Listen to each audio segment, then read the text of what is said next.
Here we are again. It's another powerful day. It's another vlog.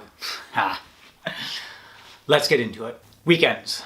I don't know what you do every single day of the week, and I don't know how you stay productive, but we all have days off. It doesn't feel that way for me though. My mind is on such a mission to move forward that I never feel like I have a day off. I just feel like I'm being less productive. And weekends are always a struggle because of that. Still get a lot of things done. My family time is super important. However, to me, that financial freedom is so important. At that point, I can really focus on everything else that matters. It just is difficult. We don't want to focus on the negative, we want to focus on the positive and the events of the day. So for productivity, Sunday was about food prep. I have 2 clients that are looking to get back onto keto, and one of the biggest struggles is not knowing what to eat or how to make it. We spent all day just recording the process. Yeah, I definitely wish I recorded more at the store. Didn't happen. All the video I recorded is going to be used for the website as well as how-tos. I want to make it easy for people to eat healthy. I think our mind just overcomplicates it. I know mine does.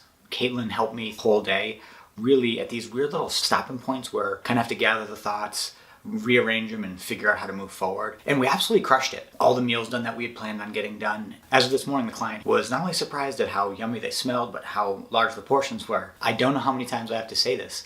Keto is not a starvation diet. You get to eat a lot of food. And it's really good. The food prep did eat pretty much the entire day. It got me exhausted and I didn't hit the gym. I'm not proud of it, but I think it's important that I say that out loud. Don't want to hide the fact that I didn't go. My goal is to go every day of the week, and I feel like I'm probably gonna fail most of the time on the weekends.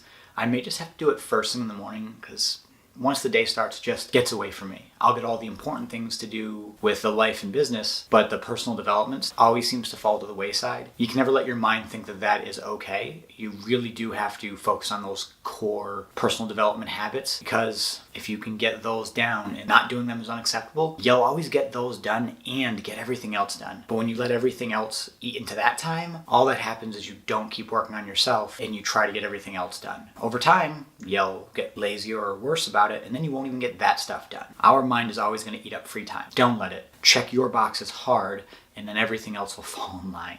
So I want to tell you a story about while I was food shopping. I got to have a conversation with a good friend of mine that I haven't talked to in a while, and he's been having problems at work. It's been very difficult. He's been working really hard. He finally finds a job that he likes and he can do to, make money, and that's great. I mean, we have to work for a living. There's just no way around it. If you don't have an income, you will die. But also, you should want to add more value than you take away. And if all you're doing is consuming and not producing anything, you're kind of taken away from the world. Over the last couple months, he found a position within that job that he loves. And he's just doing it. Whenever they need help, he's going at it. And he's also staying late and coming in early, doing doubles whenever necessary. And then recently, the position that he really likes and he is excited about is available. This is where the story gets kind of sad. Everyone around him seems to be getting offered this position. None of them want it. Most of them are even recommending that he is the best person for the position. Yet when he talks to the gatekeeper, the one who makes that decision, there's no good answer. The person doesn't seem interested in hiring him, and he can't help but feel like it's personal. That's a hard mind frame to have. Whether it's true or not, it's not really productive. And we had to talk about a couple of things. First and foremost, we really need to talk about, if you didn't get this position, would you hate your job and would you no longer be productive? And then think you deserve something and don't get it. Even if you do deserve it, being in a mental space where you know that you worked hard and didn't get it is really bad for you. You can't have an argument with yourself. When a decision is out of your hands, and sometimes it can be bureaucracy or politics for the reason you don't get that position. If you work really hard trying to earn it and you don't get it, you cannot have the conversation with yourself saying why you should have gotten it, why the world is wrong. Not because you're not right. It's not productive.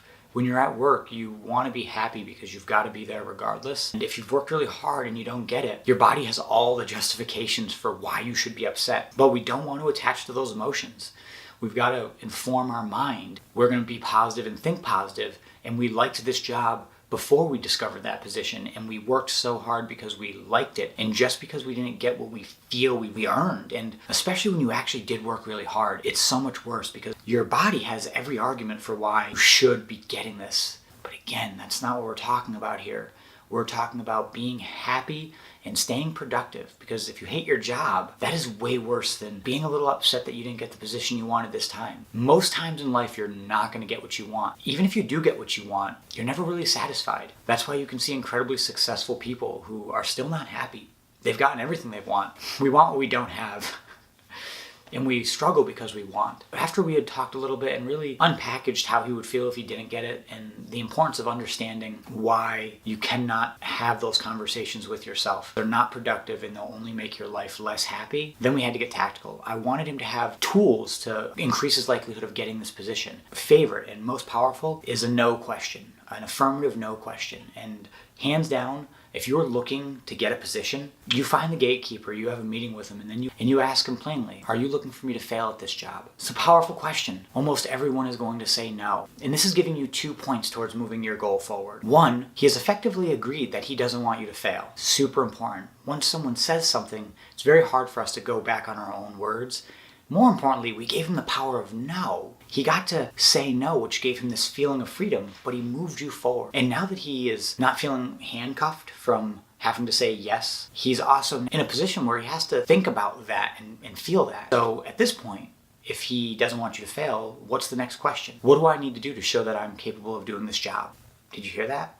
It was a what question, having him list specifically what he wants for that job. This is really powerful. We're letting them create their own mess. They're going to say what they expect. They're in a frame of mind of also not wanting you to fail. They don't consciously fully understand this, but it's the only thing that's really been filtered in. Always remember, cannot ask a what or how question and answer it. You have to stop at the question and let them answer it. Because anything you say after that is going to muddy it up. And yes, you know the answer to the question, but that's your answer. They have no interest in it. And if you give it to them, all they're going to do is reject it. And even if that was how you were going to get there, it's not anymore. We don't want you to build roadblocks like that. At which point we talked a little bit more, we discussed some other tactics and how important it was for him to listen and to get someone else in that room, another person that is of equal level of that gatekeeper, to listen, because everyone at his job likes him. Unfortunately, maybe it's personality, maybe, who knows? You can never know why someone doesn't like you. And you can try your hardest to get them to like you, but if someone doesn't like you, they might just think you're fake. That can be even worse than them not liking you. Get another person. I believe it's an area manager is the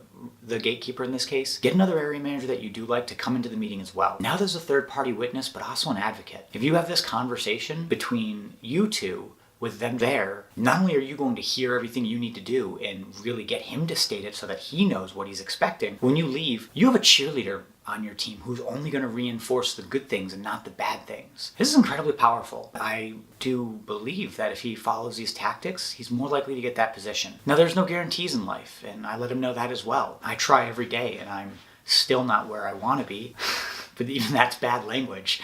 You'll always want to be somewhere else. The current goals that I have, I'm still working on. There are certain time-based goals that I'm working towards that I haven't achieved. Don't let them set me back. Just acknowledge that it happened and I move forward. Hoping that he does it too. He's one of my closest friends and he really inspires me. He's one of the reasons that I do the TMC project, because I understand that the journey is difficult and sometimes you just need a different set of ideas or a helping hand, just someone who's willing to listen to you. I look to be that person for him, as well as all of you. As a quick recap, food prep went great. Yes. Didn't work out.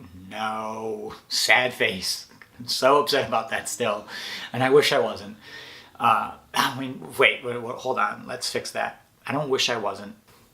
I do feel that way because I hold myself with a lot of expectations. I'm not going to allow myself to be upset about what happened yesterday. I'm going to make sure I go today and tomorrow. And next Sunday, I'm going to do my best to remember that I missed it, to not let that happen. I want you guys to know life is worth it. The journey is hard, especially if you're looking for any level of greatness. Don't let the world decide what your life is going to be. Just know every decision that you make is going to make it a little harder, not a little easier.